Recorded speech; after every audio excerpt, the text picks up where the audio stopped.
Hello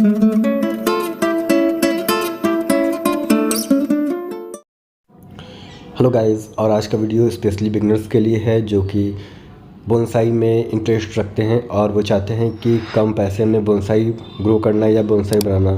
तो ये जो आपके सामने मैं कटिंग लेके आया हूँ ये है फाइकस माइक्रोकार्पा या चाइनीज़ बनियान भी इसे बोलते हैं। और साथ ही साथ इसमें देख सकते हैं किस तरह से इसके एरियल रूट्स भी हैं और इस प्लांट के कटिंग को ग्रो करना काफ़ी इजी है। और आप इसके प्लांट से एक या दो ब्रांच तोड़ के ले आएँ और इजली एक बोनसाई बना सकते हैं, वो भी फ्री ऑफ कॉस्ट। चलो वीडियो शुरू करते हैं। चाइनीज़ बनियान को लगाने के लिए सबसे पहले हमें इसके लीफ को डिफोलिएट करना होगा, जिससे कि प्लांट अपना एनर्जी अपने स्टेम में ही सुरक्षित रख सके और प्लांट जल्दी से अपना रूट्स को ग्रो करें। क्योंकि एनर्जी लीफ भी सक करता है, जिससे प्लांट को स्टेबल होने में थोड़ा दिक्कत हो सकता है। इसलिए यहाँ पे मैं पहले इसके लीफ को डिफोलिएट कर दूँगा और इसमें कुछ लीफ छोड़ दूँगा, जिससे कि प्लांट फोटोसिंथेसिस भी कर सके।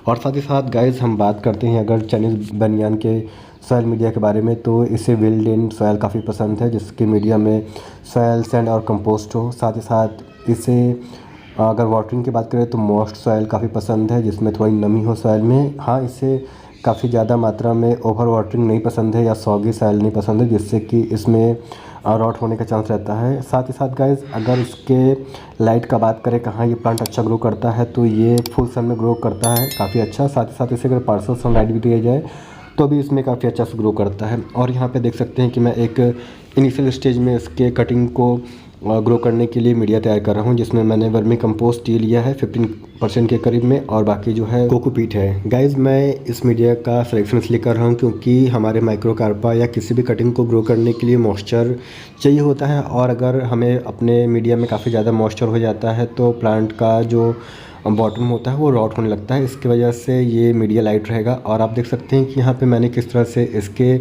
कटिंग को थोड़ा वाटर में डिप कर लिया है, जिससे कि इसमें रूटिंग हार्मोन चिपक सके, लगाया जा सके। और गाइस आपके पास रूटिंग हार्मोन नहीं है तो आप एलोवेरा जेल का भी यूज़ कर सकते हैं। साथ ही साथ आप सिनेमन पाउडर का भी यूज़ कर सकते हैं, जो कि बेस्ट रूटिंग हार्मोन का काम करता है। मेरे पास यहाँ पे रूटिंग पाउडर है, इसलिए मैं यहाँ पे रूटिंग पाउडर का यूज़ कर रहा हूँ। और गाइज़ अगर आपके पास कुछ भी नहीं है तो आप डायरेक्ट कटिंग को भी ग्रो कर दें, इसका कटिंग ऐसे भी आसानी से ग्रो हो जाता है। तो चलिए एक बार इसकी कटिंग को 2 से 2.5 इंच तक मीडिया में डिप कर देते हैं और लगाने के बाद इसमें हम वाटरिंग करेंगे। और गाइज़ जब हम फर्स्ट टाइम इसमें वाटरिंग करेंगे तो हमें इसमें बहुत ही अच्छे से वाटरिंग करना है, जिससे कि जो हमारा मीडिया है पूरे अच्छे से वेट हो जाए। गाइस काफ़ी बार ये मैसेज आता है, काफ़ी बार ये कमेंट में देखने को मिलता है कि कटिंग मेरा बहुत जल्दी फेल हो गया, नीचे से डार्क ब्राउन हो गया या ब्लैक हो गया।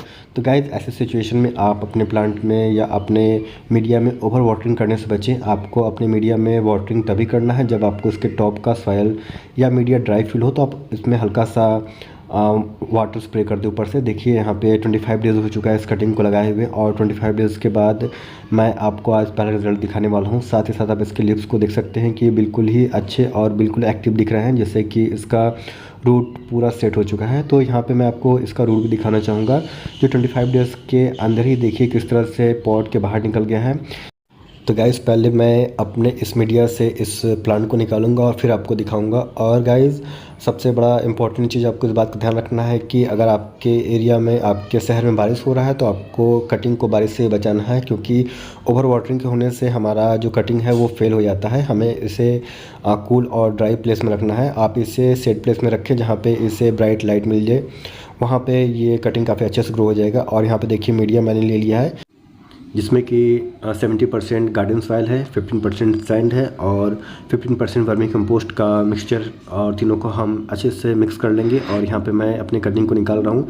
आप इसके रूट्स को देख सकते हैं कि कितना अच्छा ग्रोथ इसका 25 डेज़ में हुआ है। और ये जो मीडिया है हमारा काफ़ी बेस्ट रहा इस कटिंग को ग्रो करने के लिए, और इस मीडिया का आप भी इस्तेमाल करें, आपको 100% रिजल्ट मिलेगा। साथ ही साथ आप कटिंग को भी देख सकते हैं, इसमें रूट्स भी निकले हैं। साथ ही साथ इसके नीचे एक ब्रांच भी बिल्कुल ही अभी आपको क्लियर अच्छा देखने को मिल रहा है, क्योंकि इसमें कोई भी रॉड या फंगस नहीं है। और ये सेकेंड जो कटिंग है उसका ग्रोथ भी काफ़ी अच्छा हुआ है और इसमें काफ़ी ज़्यादा बेहतरीन रूट्स निकले हैं। तो गाइज़ अब हमें इस कटिंग को शिफ्ट करना है मीडिया में। और अभी मैं जो भी पॉट सेलेक्शन करूँगा वो छोटा ही पॉट सेलेक्ट करूँगा, क्योंकि जो भी आपको कटिंग ग्रो करना है आपको आपके कटिंग और पॉट का एक डिफरेंस देख लेना है। काफ़ी ज़्यादा बड़ा पॉट भी हमें यूज़ नहीं करना है, इसलिए मैं यहाँ पे एक 4.5 इंच का पॉट यूज़ कर रहा हूँ। और दोनों कटिंग को एक ही पॉट में लगाने के बाद इसमें मैं सॉइल फिल कर दूँगा और उसके बाद हम इसमें अपना मीडिया फिल कर देंगे। रिपोर्ट करने के 15 डेज़ से 20 डेज़ के बाद इसमें हम हल्का प्रूनिंग करेंगे, जिससे कि प्लांट बूसी हो और इसमें मल्टीपल ब्रांचेस आएँ। और गाइज़, अगर आपको वीडियो अभी तक पसंद आया तो वीडियो को लाइक ज़रूर करें, साथ ही साथ आप चैनल को भी सब्सक्राइब कर लें, क्योंकि मैं इसी तरह से सिंपल वीडियोज़ लेके आता हूँ जिससे कि आप गार्डनिंग कर सकें और अपने गार्डन में नए नए प्लांट्स को ग्रो करते रहें। तो चलिए अभी देख लेते हैं इसमें एक बार वाटरिंग करके। और वाटरिंग करने से पहले हमें इस प्लांट को अच्छे से सेट कर देना है, जिससे कि ये अपने जगह से मूव ना करे। फुल वाटरिंग करने के बाद अब रख देंगे इस प्लांट को सेमी शेड प्लेस में 1 से 2 दिन के लिए, फिर उसके बाद हम इसे डायरेक्ट सनलाइट में रख सकते हैं। तो गाइज़, आशा करता हूँ कि वीडियो पसंद आया होगा। मिलते हैं नेक्स्ट वीडियो में। Thanks for watching.